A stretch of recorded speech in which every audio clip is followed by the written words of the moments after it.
Introduction में कल हमने 15वें अध्याय के 16वें श्लोक तक चर्चा किया था और आज हम चर्चा करने वाले हैं इसके 17वें श्लोक को। तो कृपया मेरे पीछे पीछे दोहराइए।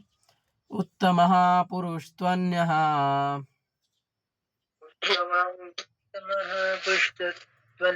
उत्तमः पुरुषः त्वन्यः परमात्मा इति उदाहृतः। परमात्मा इति उदाहृतः। यो लोकत्रयमाविशया यो लोकाविषयः बिभर्ति अव्यय ईश्वरः। अव्यय ईश्वरः। यस, अनुवाद है। इन दोनों के अतिरिक्त एक परम पुरुष परमात्मा है जो साक्षात अविनाशी भगवान है और जो तीनों लोकों में प्रवेश करके उनका पालन कर रहा है। किसी को याद है किन दोनों के अतिरिक्त बोल रहे हैं? कोई बता सकता है? Hand raise.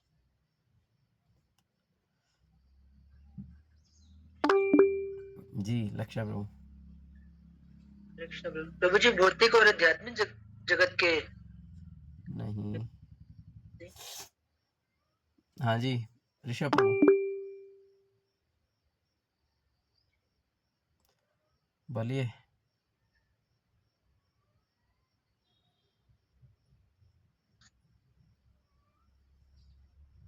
आवाज नहीं आ रही है। हरे कृष्ण प्रभु, आवाज आ रही है प्रभु मेरी? बोलो बोलो।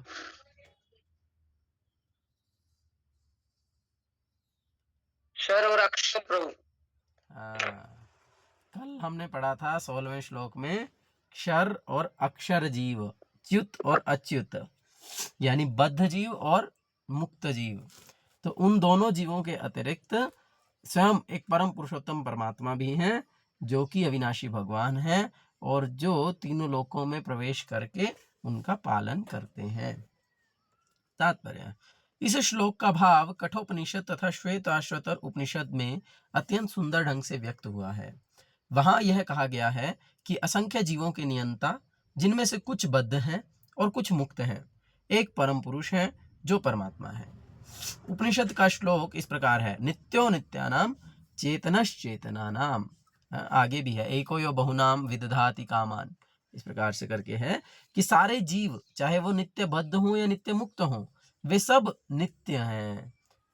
नित्य नित्य मतलब हमेशा रहने वाले हैं। ऐसा नहीं कि उनका अस्तित्व खत्म हो जाएगा। नित्यानाम शब्द का उपयोग हुआ है कि वो हमेशा रहते हैं। नित्यानाम, नित्यो, और एक नित्य भी है, यानी ये जो परम पुरुष है, ये जो भगवान है, परमात्मा है, ये भी नित्य है। और चेतनश्चेतना नाम, चेतन जो शब्द का प्रयोग हुआ है वो भगवान के लिए हुआ है कि भगवान चेतन है, उनमें चेतना है, कॉन्शियस है। और चेतना नाम यानी जितने भी क्षर और अक्षर जीव हैं वे भी क्या हैं? चेतना नाम, वे भी चेतन हैं। और इसके आगे श्लोक में बोलते हैं एको यो बहुनाम विदधाति कामान। तो हम यहाँ पर देख रहे हैं नित्य मीन्स सिंगुलर, नित्यानाम मीन्स प्लूरल, चेतन मीन्स सिंगुलर और चेतनानाम मीन्स प्लूरल। तो एक सिंगुलर शब्द का उपयोग हुआ है और एक प्लूरल शब्द का उपयोग हुआ है। तो जो सिंगुलर शब्द का उपयोग हुआ है, चाहे वो नित्य है या चेतन है, वो हुआ है भगवान के लिए। और जो प्लूरल फॉर्म का यूज हुआ है वो हुआ है सारी आत्माओं के लिए, चाहे वो बद्ध हो, चाहे वो मुक्त हो, चाहे क्षर हो, अक्षर हो, च्युत हो, अच्युत हो, है ना, जो हमने कल चर्चा किया था। तो वो नित्यानाम और चेतनश नाम। तो आगे इस श्लोक में बोलते हैं एको यो बहुनाम विदधाति कामान, कि ये जो एक है, ये जो सिंगुलर फॉर्म वाला है, मतलब परम पुरुष यानी भगवान जो है, वो क्या करते हैं? ये बाकी प्लूरल फॉर्म वालों को क्या करते हैं? उनका पालन पोषण करते हैं। तो वही चीज यहाँ पर भगवान भगवद गीता में कह रहे हैं। बेसिकली प्रभुपाद ने क्या किया है, अब मोस्टली तात्पर्य में आप देखेंगे इस प्रकार से प्रभुपाद अलग अलग उपनिषदों और पुराणों से सेम श्लोक के कोटेशंस दिए हैं, जिससे कि हम भगवद गीता के प्रारंभ में पढ़ते हैं, सर्वोपनिषदो गावो दोग्धा गोपाल नंदना, जो शंकराचार्य जी गीता महात्म्य में श्लोक कहते हैं कि भगवद गीता सारे वेदों का सार है, सारे उपनिषदों का, पुराणों का सार है, सब जो शास्त्रों का निचोड़ है वो इस भगवद गीता में है। उस बात को स्थापित करने के लिए, इस सिद्धांत को स्थापित करने के लिए प्रभुपाद जी ये अलग अलग जो रेफरेंसेस हैं वो हमको देते हैं। सारांश यह है कि बद्ध तथा मुक्त जीव दोनों प्रकार के जीवों में से एक परम पुरुष भगवान होता है जो उन सब का पालन करता है और उन्हें उनके कर्मों के अनुसार भोग की सुविधा प्रदान करता है। वह भगवान परमात्मा रूप में सबके हृदय में स्थित है। जो बुद्धिमान व्यक्ति उन्हें समझ सकता है वही पूर्ण शांति लाभ कर सकता है, अन्य कोई नहीं। हाँ, तो इसीलिए जो भगवान है वे ही हमारा पालन पोषण करते हैं, चाहे जीव नित्यबद्ध हो या नित्य सिद्ध हो। जब जीव नित्यबद्ध होता है तो भगवान उसके लिए इस भौतिक संसार की रचना करते हैं और इस भौतिक संसार में अनेक जो है अरेंजमेंट करके देते हैं जिससे कि वो अपनी इच्छाएं यानी भोग करने की जो इच्छाएं हैं उनको पूरा करने का प्रयास कर ले और फिर वो देख ले कि फ्रस्ट्रेट हो जाए कि मैं इस संसार में भोग नहीं कर सकता, मेरा कार्य भगवान की सेवा करना ही है और अल्टीमेटली भगवान की सेवा में ही लग जाए।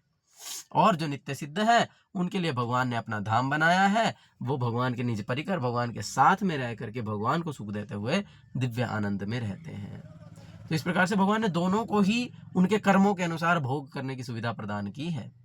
और जो व्यक्ति ये समझ लेता है, जो व्यक्ति भगवान को समझ लेता है, उनकी सेवा में लग जाता है, वह पूर्ण शांति को प्राप्त करता है। ठीक है, क्लियर है? किसी का कुछ प्रश्न है इस श्लोक में? चलिए अगला श्लोक। यस्मात् अक्षरम इति तोहम यस्मात् अक्षरम् इति तोऽहम् अक्षरादपि च उत्तमम् अक्षरादपि च उत्तमम् अतोऽस्मि लोके वेदे अतोऽस्मि लोके वेदे च प्रथितः पुरुषोत्तमः। च प्रथितः पुरुषोत्तमः। जी, तो भगवान क्या कहते हैं? भगवान कहते हैं चूंकि मैं अक्षर तथा अक्षर, अभी हमने पढ़ा अक्षर और अक्षर क्या है ना, बद्ध जीव और मुक्त जीव दोनों के परे हूँ। यस, भगवान दोनों के परे हैं। और चूंकि मैं सर्वश्रेष्ठ हूँ और भगवान दोनों में सर्वश्रेष्ठ भी हैं ऑफ कोर्स, अतएव मैं इस जगत में तथा वेदों में परम पुरुष के रूप में विख्यात हूँ, है ना। तो भगवान बद्ध जीवों में भी सबसे श्रेष्ठ हैं और मुक्त जीवों में भी सबसे श्रेष्ठ हैं।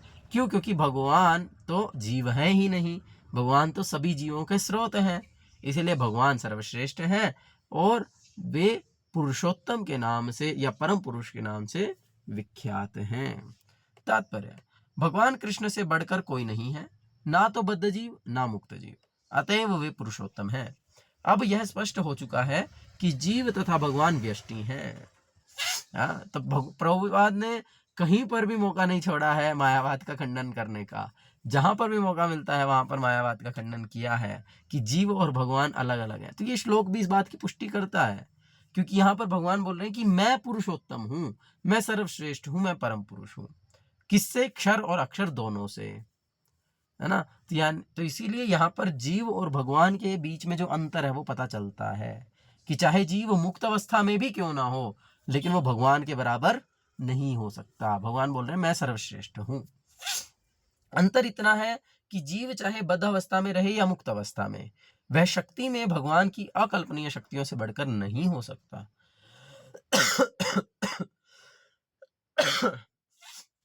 यह सोचना गलत है कि जीव तथा भगवान समान स्तर पर हैं या सब प्रकार से एक समान हैं। उनके व्यक्तित्वों में सदैव श्रेष्ठता तथा निमनता बनी रहती है। उत्तम शब्द अत्यंत सार्थक है, भगवान से बढ़कर कोई नहीं है ना। भगवान सर्वश्रेष्ठ है, भगवान से बढ़कर कोई नहीं है, या भगवान के बराबर भी कोई नहीं है। गुरु महाराज बोलते हैं कि अगर भगवान की शॉर्टेस्ट डेफिनेशन देनी हो, सबसे छोटी सी डेफिनेशन देनी हो, तो वो क्या है? गुरु महाराज पूछते हैं अपने लेक्चर में, वृंदावन का एक लेक्चर है उसमें बहुत सारे भक्तों से पूछते हैं, बता सकते कोई भगवान की शॉर्टेस्ट डेफिनेशन?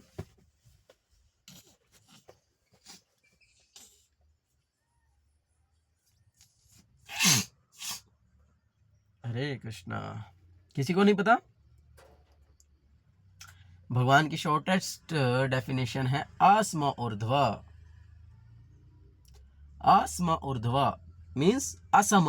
असम मीन्स जिनके बराबर कोई नहीं है। और ऊर्ध्व जिनके ऊपर भी कोई नहीं है, तो उसको कहते हैं भगवान। अस्म ऊर्ध्व जिनके ना तो कोई ऊपर है और ना ही कोई बराबर है।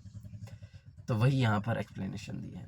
लोके शब्द पौरुष आगम में के लिए आया है, जैसा कि निरुक्ति कोश में पुष्टि की गई है। लोकयते वेदार्थों ने न, वेदों का प्रयोजन स्मृति शास्त्रों में विवेचित है। भगवान के अंतर्यामी परमात्मा स्वरूप का भी वेदों में वर्णन हुआ है। निम्नलिखित श्लोक वेदों में आया है। तावदेश संप्रसादवोस्मात् शरीरात्म समुत्थाय परम ज्योति स्वरूपम संपद्य स्वेन रूपेणाभिनिष्पद्यते स उत्तमः पुरुषः। उत्तमः पुरुषः शरीर से निकलकर परम आत्मा का प्रवेश निराकार ब्रह्म ज्योति में होता है, तब वे अपने इस आध्यात्मिक स्वरूप में बने रहते हैं। यह परम आत्मा ही परम पुरुष कहलाता है। इसका अर्थ यह हुआ कि परम पुरुष अपना आध्यात्मिक तेज प्रकट करते तथा प्रसारित करते रहते हैं, और यही चरम प्रकाश है। उस परम पुरुष का एक स्वरूप है अंतर्यामी परमात्मा। भगवान सत्यवती तथा पराशर के पुत्र रूप में अवतार ग्रहण कर व्यासदेव के रूप में वैदिक ज्ञान की व्याख्या करते हैं। ठीक है जी। उसके बाद है अगला श्लोक, बोलिए। यो मामेवं सम्मूढ़ो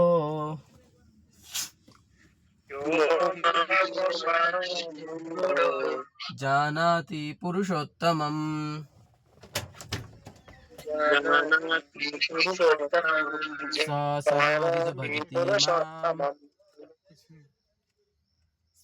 स सर्वविद भजति माम्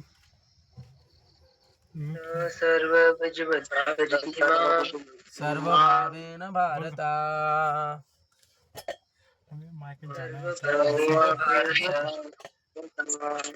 ऐसे गाड़ी लेके जाना है यार, रुक जाओ ना। सब मार्केट बंद हो जाएगा। यो मामेवं सम्मूढ़ो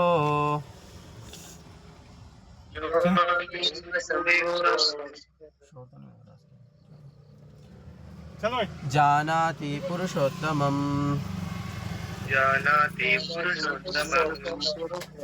स सर्वविद भजति माम्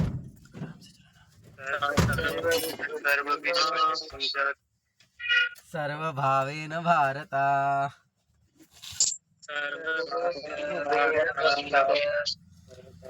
अनुवाद है, जो कोई भी मुझे संशय रहित होकर पुरुषोत्तम भगवान के रूप में जानता है, वह सब कुछ जानने वाला है। अतएव हे भरतपुत्र, वह व्यक्ति मेरी भक्ति में, पूर्ण भक्ति में रत होता है।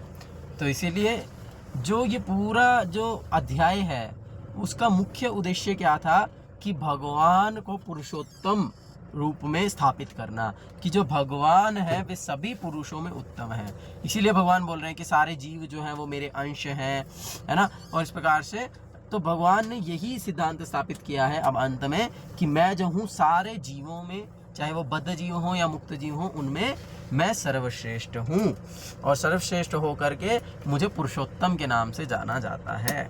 और जो ऐसा जानता है वो सब कुछ जानता है ना। जैसा कि पहले के इस अध्याय के पहले के श्लोकों में भी कहा कि जो व्यक्ति जो है इस पेड़ को जानता है तो वह सब कुछ जानने वाला है। तो उस पेड़ का एक्चुअल में, उस पेड़ की जो रूट है, उस अश्वत्थ वृक्ष का जो जड़ है, वो तो भगवान है। तो अगर कोई इस पेड़ को जानता है तो वो उस जड़ को भी जान लेगा। तो इसलिए जब कोई भगवान को जानता है तो वह सब कुछ जान लेता है, और सब कुछ जानने वाला ऐसा व्यक्ति क्या करेगा, वो भगवान की भक्ति में रत हो जाएगा। जो भगवान को जानता है वो ऑटोमेटिकली ही भगवान की भक्ति में लग जाएगा। और अगर कोई भगवान को जान करके भगवान की भक्ति में नहीं लगा, इट मीन्स वो भगवान को जान ही नहीं पाया है। तात्पर्य, जीव तथा भगवान की स्वाभाविक स्थिति के विषय में अनेक दार्शनिक उहापोह करते हैं। इस श्लोक में भगवान स्पष्ट बताते हैं कि जो भगवान कृष्ण को परम पुरुष के रूप में जानता है वह सारी वस्तुओं का ज्ञाता है। अपूर्ण ज्ञाता परम सत्य के विषय में केवल चिंतन करता जाता है, जबकि पूर्ण ज्ञाता समय का अपव्यय किए बिना सीधा कृष्ण भावनामृत में लग जाता है, अर्थात भगवान की भक्ति करने लगता है। वही जो भगवान को थोड़ा जानता है, जो अपूर्ण ज्ञाता है, वो तो दार्शनिक चिंतन में लगा रहता है, वो तो जो है अलग अलग ज्ञान मार्ग, कर्म मार्ग आदि में लगा रहता है। लेकिन अगर कोई भगवान को पूर्ण ज्ञाता है, जो जान चुका है भगवान के विषय में, तो ऐसा व्यक्ति भगवान की शुद्ध भक्ति में लग जाता है, कृष्ण भावना भावित हो जाता है। संपूर्ण भगवद गीता में पग पग पर इसी तथ्य पर बल दिया गया है। फिर भी भगवद गीता के ऐसे अनेक कट्टर भाष्यकार हैं जो परमेश्वर तथा जीव को एक ही मानते हैं। वैदिक ज्ञान श्रुति कहलाता है, जिसका अर्थ है श्रवण करके सीखना। वास्तव में वैदिक सूचना कृष्ण तथा उनके प्रतिनिधियों जैसे अधिकारियों से ग्रहण करनी चाहिए। यहाँ कृष्ण ने हर वस्तु का अंतर सुंदर ढंग से बताया है, अतएव इसी स्रोत से सुनना चाहिए। लेकिन केवल सुकरों की तरह सुनना पर्याप्त नहीं है। मनुष्य को चाहिए कि अधिकारियों से समझे। ऐसा नहीं कि वह केवल शुष्क चिंतन ही करता रहे। मनुष्य को विनीत भाव से भगवद गीता से सुनना चाहिए कि सारे जीव सदैव भगवान के अधीन हैं। जो भी इसे समझ लेता है वही श्री कृष्ण के कथनानुसार वेदों के प्रयोजन को समझता है, अन्य कोई नहीं समझता। इसीलिए और देखो अब यहाँ पे और भी बहुत महत्वपूर्ण शब्द है। भजती शब्द अत्यंत सार्थक है। कई स्थानों पर भजती का संबंध भगवान की सेवा के अर्थ में व्यक्त हुआ है। यदि कोई व्यक्ति पूर्ण कृष्ण भावनामृत में रत है, अर्थात भगवान की भक्ति करता है, तो यह समझना चाहिए कि उसने सारा वैदिक ज्ञान समझ लिया है। तो भजती शब्द बहुत महत्वपूर्ण है। भजती का सिंपल मीनिंग क्या होता है? भजन करना, है ना, भजना, भजती। लेकिन एक्चुअल में भजती शब्द का अर्थ जानते हैं संस्कृत के अनुसार क्या है? कोई जानता है? हाँ प्रभु जी, किसी के बारे में वो करना, स्मरण करना उनके बारे में, किसी के बारे में नहीं, बार बार लेना नहीं। संस्कृत में भजती जो शब्द है उसका अर्थ होता है भज सेवायाम। ये भज धातु है जो कि सेवा को डोनेट करती है। यानी अगर कोई भगवान का भजन में लगा है तो इसका अर्थ है वह क्या लगा है? भक्ति में, सेवा में लगा है। अगर कोई भगवान भजती है, भगवान को भजता है, तो इसका अर्थ है कि वह क्या होना चाहिए? वह भगवान की सेवा करना। तो भजती शब्द इसलिए बहुत महत्वपूर्ण है। इसलिए यहाँ पे बोल रहे हैं कि यदि कोई व्यक्ति पूर्ण कृष्ण भावनामृत में रत है, तो कृष्ण भावनामृत में रत होने का मतलब क्या है? वो एंगेज्ड है, कुछ न किसी कार्य में लगा हुआ है जो कृष्ण भावना से पूर्ण है। तो इसलिए भक्ति का मतलब सेवा करना होता है ना। प्रभुपाद बोले हैं भक्ति मीन्स लविंग डिवोशनल सर्विस। तो हमको पता होना चाहिए भक्ति का मतलब क्या है। भक्ति मीन्स लविंग डिवोशनल सर्विस, मतलब प्रेममयी सेवा। लविंग डिवोशनल सर्विस, प्रेममयी। तो यानी कि ये सेवा जबरदस्ती नहीं है, ये प्रेममयी है। ये प्रेम के साथ में की जाती है, इच्छा के साथ में की जाती है, वॉलंटरीली की जाती है। और केवल प्रेममयी भक्ति भी नहीं कहा है ना। प्रेममयी, भक्तिमयी सेवा, सर्विस, है ना। Devotion means devotional service. Proper केवल डिवोशन, भक्ति के लिए डिवोशन शब्द का उपयोग नहीं किए हैं, डिवोशनल सर्विस शब्द का उपयोग किया है। मीन्स क्लियर करके दिए हैं कि भक्ति का अर्थ होता है सेवा करना, भगवान की सेवा करना।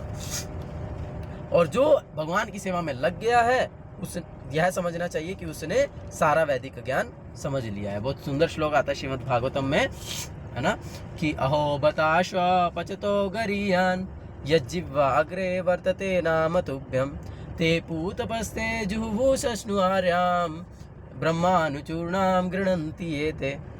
बहुत सुंदर श्लोक है कि जो व्यक्ति अपने मुख पर, मतलब जिस व्यक्ति के मुख पर भगवान का नाम आ गया है, जो भगवान का नाम जप कर पा रहा है, ऐसा व्यक्ति चांडाल के घर में भी क्यों ना जन्म लिया हो, शपचा कुत्ता खाने वाले के घर में भी क्यों ना जन्म लिया हो, लेकिन उसे भी सर्वश्रेष्ठ मानना चाहिए। क्यों? क्योंकि वो अपने मुख से भगवान का नाम ले पा रहा है। क्योंकि भगवान का नाम वही व्यक्ति अपने मुख से ले सकता है जो तेपु तपस्ते, जिसने सारी तपस्याएं कर ली हैं, जुहु, जिसने सारे यज्ञ कर लिए हैं, शश्नु, जिसने सारे पवित्र नदियों में स्नान कर लिया है, और आर्यम, जिसने वर्णाश्रम धर्म का बहुत अच्छे से पालन कर लिया है।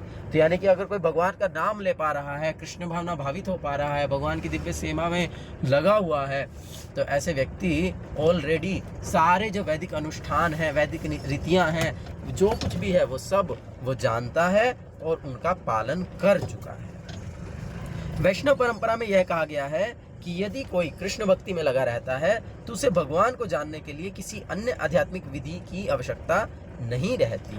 भगवान की भक्ति करने के कारण वह पहले से लक्ष्य तक पहुंचा रहता है। वह ज्ञान की समस्त प्रारंभिक विधियों को पार कर चुका होता है।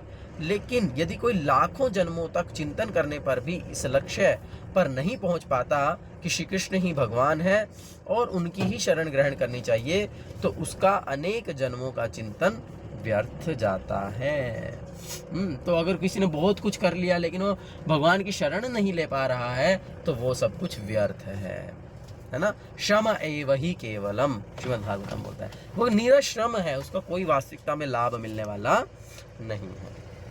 ठीक है, तो इसलिए अल्टीमेटली कंक्लूजन क्या है कि हमको समझना है कि भगवान पुरुषोत्तम है, भगवान सर्वश्रेष्ठ हैं और हमें उनकी शरण लेकर के उनकी सेवा करनी है।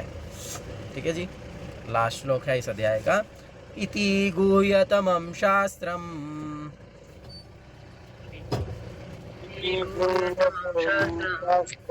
इदम् उक्तं मया नघ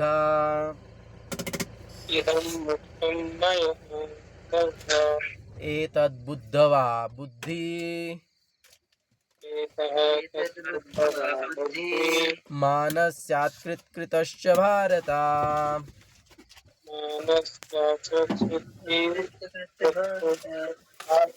इति गुह्यतमं शास्त्रम्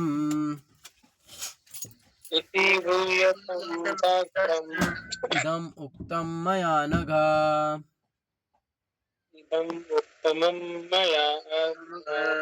एतद्बुद्धवा बुद्धिमानः स्यात् कृतकृतश्च भारत।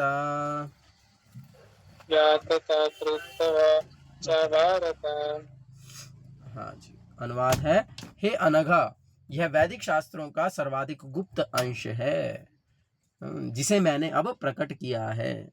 जो कोई इसे समझता है वह बुद्धिमान हो जाएगा और उसके प्रयास पूर्ण होंगे। तो ये सबसे बड़ा रहस्य है, ये भगवान जो बता दिए हैं कि वे पुरुषोत्तम हैं और भगवान जो है वो पुरुषोत्तम है और हमें उनकी शरण ग्रहण करनी है। ये सारे शास्त्रों का गुप्त अंश है जिसको अब भगवान यहाँ पर प्रकट कर दिए हैं और इसको अब हम समझ लिए। अगर हम समझ लेंगे तो हम बुद्धिमान हो जाएंगे और हम जो भी करेंगे वो फिर भगवान की शरण ग्रहण करने के उद्देश्य से या भगवान की सेवा करने के उद्देश्य से करेंगे। इसलिए जो हमारे प्रयास हैं वो पूर्ण होंगे। पूर्ण होंगे का मतलब परफेक्ट होंगे, कि हम जो भी प्रयास करेंगे वो सही दिशा में होंगे। तात्पर्य है यहाँ भगवान ने यहाँ स्पष्ट किया है कि यही सारे शास्त्रों का सार है और भगवान ने इसे जिस रूप में कहा है उसे उसी रूप में समझा जाना चाहिए। इस तरह मनुष्य बुद्धिमान तथा दिव्य ज्ञान से पूर्ण हो जाएगा। दूसरे शब्दों में, भगवान के इस दर्शन को समझने तथा उनकी दिव्य सेवा में प्रवृत्त होने से प्रत्येक व्यक्ति प्रकृति के गुणों के समस्त कलमश से मुक्त हो सकता है। भक्ति आध्यात्मिक ज्ञान की एक विधि है। जहां भी भक्ति होती है वहां भौतिक कलमश नहीं रह सकता। भगवत भक्ति तथा स्वयं भगवान एक हैं क्योंकि दोनों आध्यात्मिक हैं। भक्ति परमेश्वर की अंतरंगा शक्ति के भीतर होती है। भगवान सूर्य के समान है और अज्ञान अंधकार है। जहां सूर्य विद्यमान है वहां अंधकार का प्रश्न ही नहीं उठता। अतएव जब भी प्रामाणिक गुरु के निर्देशन के अंतर्गत भक्ति की जाती है तो अज्ञान का प्रश्न ही नहीं उठता। प्रत्येक व्यक्ति को चाहिए कि इस कृष्ण भावनामृत को ग्रहण करे और बुद्धिमान तथा शुद्ध बनने के लिए भक्ति करे। जब तक कोई कृष्ण को इस प्रकार नहीं समझता और भक्ति में प्रवृत्त नहीं होता, तब तक सामान्य मनुष्य की दृष्टि में कोई इतना बुद्धिमान क्यों ना हो, वह पूर्णतया बुद्धिमान नहीं है। जिस अनघ शब्द से अर्जुन को संबोधित किया गया है वह सार्थक है। अनघ अर्थात है निष्पाप का अर्थ है कि जब तक मनुष्य समस्त पाप कर्मों से मुक्त नहीं हो जाता तब तक कृष्ण को समझ पाना कठिन है। उसे समस्त कलमश, समस्त पाप कर्मों से मुक्त होना होता है, तभी वह समझ सकता है। लेकिन भक्ति इतनी शुद्ध तथा शक्तिमान होती है कि एक बार भक्ति में प्रवृत्त होने पर मनुष्य स्वतः निष्पाप हो जाता है। तो भगवान को समझने के लिए हमें पापों से मुक्त होना होगा। लेकिन भक्ति करेंगे, अगर हम भगवान की सेवा में लग जाएंगे तो हम स्वतः ही पापों से मुक्त हो जाएंगे। शुद्ध भक्तों की संगति में रहकर पूर्ण कृष्ण भावनामृत में भक्ति करते हुए कुछ बातों को बिल्कुल ही दूर कर देना चाहिए। सबसे महत्वपूर्ण बात जिस पर विजय पानी है वह है हृदय की दुर्बलता। पहला पतन प्रकृति पर प्रभुत्व जताने की इच्छा के कारण होता है। इस तरह मनुष्य भगवान की दिव्य प्रेम भक्ति को त्याग देता है। दूसरी हृदय की दुर्बलता है कि जब कोई अधिकाधिक प्रभुत्व जताने की इच्छा करता है तो वह भौतिक पदार्थ के स्वामित्व के प्रति आसक्त हो जाता है।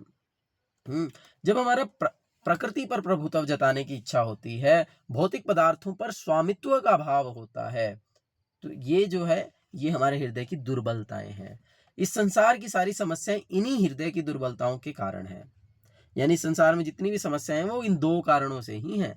एक तो हम प्रकृति पर अपना प्रभुत्व जताना चाहते हैं, कंट्रोल करना चाहते हैं प्रकृति को, यानी कि भौतिक चीजों को, जड़ वस्तुओं को, और दूसरा क्या है, स्वामित्व का भाव। भौतिक पदार्थों के प्रति स्वामित्व का भाव रखते हैं, ये मेरा है, ये गाड़ी मेरी है, ये फोन मेरा है, ये कमरा मेरा है। इस प्रकार से जब हम स्वामित्व का भाव रखते हैं भौतिक पदार्थों पर तो ये हमारी सारी समस्याओं का कारण है।